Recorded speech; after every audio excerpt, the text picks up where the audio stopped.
નમસ્કાર મિત્રો, learning જીકેની YouTube ચેનલમાં આપ સૌ મિત્રોનું સ્વાગત છે.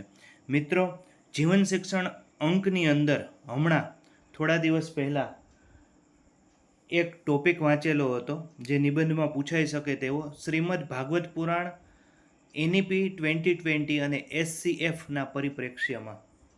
એ વાંચ્યા બાદ મેં અહીં મારી રીતે એ નિબંધ 250 શબ્દોની અંદર લખવાનો પ્રયત્ન કર્યો છે. તમે પણ આ વિડીયો જોયા બાદ તમારા વિચારો તમારી રીતે અચૂક એક વખત લખજો. તો સૌપ્રથમ જોઈએ એનઈપી 2020 એટલે કે રાષ્ટ્રીય શિક્ષણ નીતિ 2020 અને SCF એટલે કે સ્ટેટ કરિક્યુલમ ફ્રેમવર્ક, રાજ્ય અભ્યાસક્રમનું આખું માળખું ભારતીય જ્ઞાન અને પરંપરાને આધુનિક શિક્ષણ સાથે જોડવા પર ભાર મૂકે છે.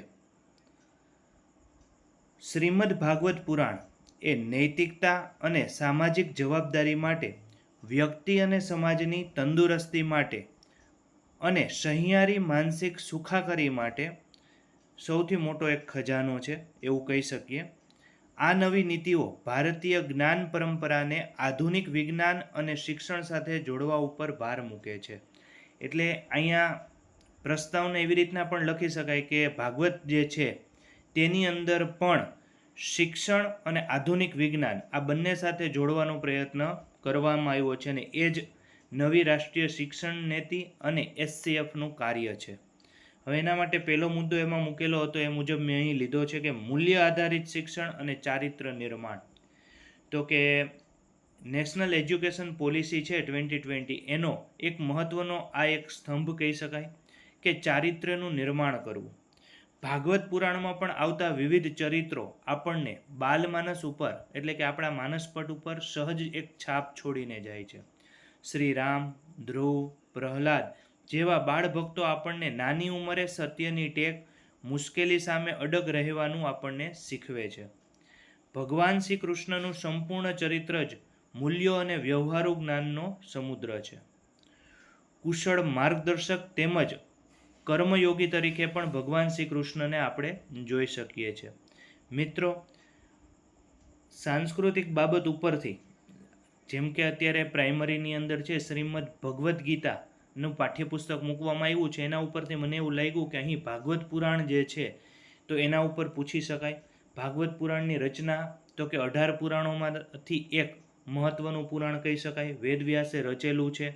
તેમજ ચારેય વેદને વિસ્તૃત કરવા માટે થઈને બરોબર છે જે પુરાણોની રચના થઈ છે અને એ પુરાણોમાં ભાગવત પુરાણ જે છે તે મહત્ત્વનું છે. એવી રીતે પણ તમે એમાં પ્રસ્તાવના લખી શકો છો. ત્યારબાદ આગળ જોઈએ બીજો મુદ્દો તો કે સામાજિક સમરસતા અને લોકશાહી મૂલ્ય. તો કે SCF સમાજમાં સમાનતા, સામાજિક ન્યાય પર વિશેષ ભાર મૂકે છે. આજે પણ સમાજમાં ક્યાંક ને ક્યાંક નાતજાત, અમીર ગરીબનો ભેદભાવ જોવા મળે છે. ભાગવત પુરાણોમાં પણ આ ભેદભાવને મૂળમાંથી ઉખેડી ફેંકવાનો સંદેશ આપેલો હતો. ભાગવતમાં શ્રી કૃષ્ણનું ગોવાળિયા સાથેનું જીવન કોઈ પણ પ્રકારના ઘમંડ વગરનું, સાવ સરળ અને ખૂબ સામાન્ય હતું. સુદામાની મિત્રતા એ વાતની સાબિતી છે કે મિત્રતા ક્યારેય આર્થિક સ્થિતિ જોતી નથી. આવા ગુણો વિદ્યાર્થીઓમાં બાળપણથી જ કેળવાય છે તો એક મજબૂત અને સમરસ લોકશાહીનું આપણે એમાં નિર્માણ કરી શકીએ છીએ. મિત્રો, આવી રીતના ભાગવત પુરાણ અથવા એમાં આવતા પાત્રો સાથે વર્ણી અને અત્યારની રાષ્ટ્રીય શિક્ષણ નીતિને લખી શકાય. ત્યારબાદ છે માનસિક સુખાકારી અને આંતરિક શાંતિ. તો કે આજના આધુનિક અને હરીફાઈના યુગમાં વિદ્યાર્થીઓ નાની ઉંમરે જ ડિપ્રેશન, તણાવ અને એકલતાનો ભોગ બની રહ્યા છે. માત્ર ગુણ લાવવાની દોડમાં પોતાની માનસિક શાંતિ તે ગુમાવી રહ્યા છે. ત્યારે એનઈપી 2020 એ વિદ્યાર્થીની મેન્ટલ વેલબિંગ પર ખાસ ભાર મૂકે છે. મેન્ટલ વેલબિંગ એટલે કે માનસિક સુખાકારી. ભાગવત પુરાણમાં આપણને સ્થિત પ્રજ્ઞતા અને કર્મ કરવાનો સંદેશ પણ આપવામાં આવ્યો છે. જીવનમાં મોટી નિષ્ફળતા પચાવતા પણ શીખવું જોઈએ. અત્યારે ઘણા ધોરણ 12માં ભણતા વિદ્યાર્થીઓ છે, બોર્ડની પરીક્ષામાં નપાસ થાય અથવા ઓછી ટકાવારી આવે ને સુસાઇડ કરે છે.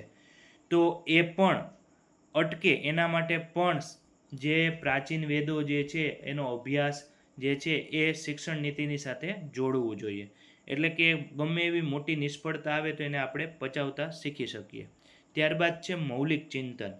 તો એક વિદ્યાર્થી તરીકે જ્યારે હું આ વિષય ઉપર વિચાર કરું છું ત્યારે મને સમજાય છે કે શિક્ષણ એ માત્ર પાસ થવા માટેની સીડી નથી. ભાગવત પુરાણ અને નવી શિક્ષણ નીતિનો આ સમન્વય મને એ સમજાવે છે કે માત્ર એક સારો ડૉક્ટર, એન્જિનિયર કે બિઝનેસમેન જ નથી થવાનું, પરંતુ સૌપ્રથમ તો મારે એક સારો માણસ બનવાનું છે. આ મને એના ઉપરથી સમજાય છે. અને અંતમાં ઉપસંહાર, તો કે અંતમાં કહીશ કે ભાગવત પુરાણ એ કોઈ ભૂતકાળની જૂની વાર્તાઓની ચોપડી નથી, પરંતુ વર્તમાન અને ભવિષ્યને ઉજ્જવળ બનાવતો એક પ્રકાશપુંજ છે. NEP 2020 અને SCFના માધ્યમથી જો આ દિવ્ય જ્ઞાનને શાળાઓ કે પાઠ્યક્રમમાં વણી લેવામાં આવે તો ભારતને વિશ્વગુરુ બનતા કોઈ રોકી શકતો નથી. વિડીયો પસંદ આવે તો લાઈક કરજો અને કંઈ સૂચન હોય તો જરૂર કોમેન્ટ દ્વારા જણાવજો. અસ્તુ. જય હિન્દ, જય ભારત. ટૂંક સમયમાં જ ધોરણ 10ના શબ્દ સમૂહ સાથે મળીએ.